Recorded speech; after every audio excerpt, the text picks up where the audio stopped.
मनुष्य स्वभाव से लौकिक कार्यकलाप करने वाले विभिन्न पुरुषों के इतिहास तथा उनकी कथा सुनने का इच्छुक रहता है, किंतु उसे इसका ज्ञान नहीं रहता कि ऐसी संगति मात्र समय का अपव्यय है। ये संगति जो हम कर रहे हैं, कुछ भी हम देख रहे हैं यूट्यूब में या जो भी हम कार्यकलाप कर रहे हैं सांसारिक, वो क्या है? समय का नाश कर रहे हैं।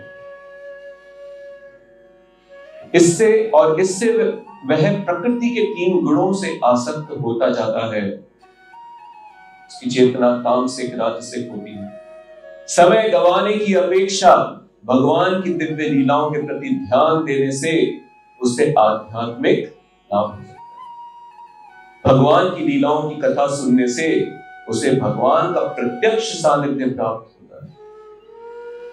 और जैसा कि पहले कहा जा चुका है, भगवान के विषय में श्रवण करने से अंतःकरण के सारे पाप धुल जाते हैं। एक तो 2 कार्य बता रहे हैं यहाँ पे। भगवान की लीलाओं की कथा सुनने से पहला, भगवान का प्रत्यक्ष सानिध्य प्राप्त होता है। बहुत महत्वपूर्ण है। श्री प्रभुपाद बताते हैं, जैसे हम भगवत गीता पढ़ रहे हैं, मन में विचार आएगा, जब अर्जुन ने सुनी तब तो कौन थे साथ में? भगवान स्वयं थे। अभी हम पढ़ रहे हैं पर भगवान थोड़ी है साथ में। नहीं, ऐसा नहीं। हम भगवान की वाणी सुन रहे हैं तो हमें भगवान का साक्षात सानिध्य भी प्राप्त है। भगवान और उनकी वाणी में कोई अंतर। ये जो शब्द है, जो पहले अभी हमने पढ़ा, निरपेक्ष यानी एब्सोल्यूट, इसको समझना बहुत जरूरी है। भगवान, भगवान का नाम, उनका दिया हुआ ज्ञान, ये सब अभिन्न है। और दूसरा क्या बता रहे हैं? पहला तो हमें भगवान का सानिध्य प्राप्त होता है, और दूसरा अंतःकरण के सारे पाप। श्रवन्ति स्वकथा कृष्णा, क्या है आगे? पुण्य श्रवण।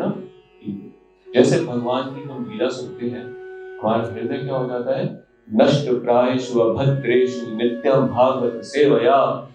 जैसे जैसे भागवत सुनते हैं, भगवान की कथा सुनते हैं, नष्ट, सारे नष्ट हो जाते। क्या? प्रायेषु, पूर्व किए हुए सारे पाप, सारे कर्म नष्ट। प्रायेषु अभद्रा, जिनकी वजह से हमारा जीवन भद्र यानी ऑस्पिशियस नहीं है। लाइफ कैसी है अभी? इनऑस्पिशियस, अभद्र। जीवन में हर कार्य, हर चीज अभद्राणी, वो नष्ट हो जाती है अगर हम नित्य प्रतिदिन भागवत, जैसे हम यहाँ तो सुनते हैं नित्य, और इस श्लोक में भी नारद मुनि क्या बता रहे हैं? नित्य का अर्थ यहाँ पे प्रतिक्षण। याद है बोला गया था? प्रतिक्षण।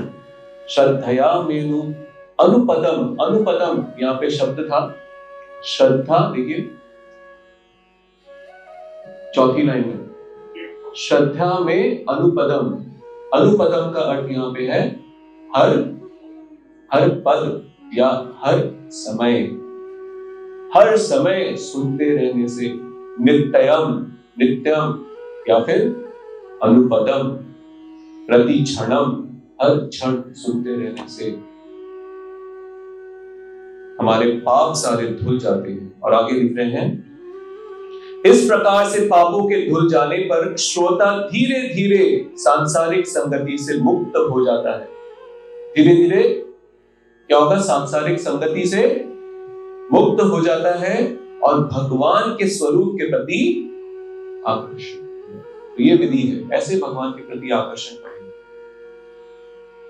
नारद मुनि ने अपने निजी अनुभव के आधार पर ही इसकी व्याख्या की है।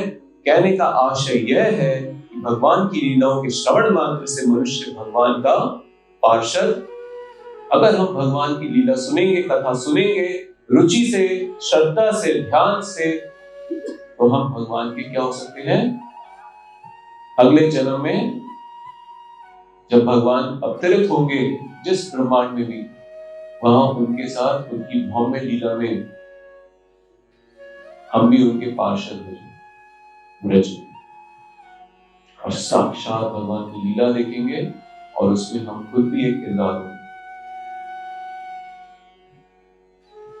सो नारद मुनि का जीवन शाश्वत है, उनका ज्ञान असीम तथा आनंद अगाध है और वे बिना किसी बाधा के भौतिक तथा आध्यात्मिक जगतों में विचरण कर सकते हैं। मनुष्य सही व्यक्ति से भगवान की दिव्य लीलाओं का श्रवण करके ही जीवन की परम पूर्णता प्राप्त कर सकता है। जिस प्रकार श्री नारद ने अपने पूर्व जन्म में शुद्ध भक्तों भक्ति वेदांतों से सुनकर प्राप्त की, भक्तों की संगति में रहकर श्रवण करने की यह विधि इस कलह प्रधान कली युग के लिए विशेष रूप से संस्तुत की गई है। तो कलयुग में सिर्फ और सिर्फ यही विधि है। क्या?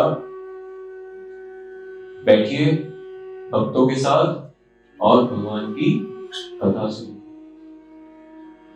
जैसे ही श्री भगवान श्री कृष्ण अपनी भौम्य लीला समापन करके गोलोक गए, उसी समय श्रीमद् भागवतम अवतरित हुई और सबसे पहले सुखदेव गोस्वामी ने परीक्षित महाराज को सुना और उसके बाद परंपरा चल दिया। तो ये शुद्ध भक्त से, ऐसे तो बहुत हैं जो इस विषय पे बोलेंगे, पर अगर उनका खुद का अंतःकरण शुद्ध नहीं है, उनके अंदर भगवान के प्रति प्रेम जागृत नहीं हुआ उनके हृदय में, तो उनसे सुनने से कोई फायदा नहीं है। इसलिए शुद्ध भक्तों की वाणी से सुनना इसको बहुत आवश्यक है।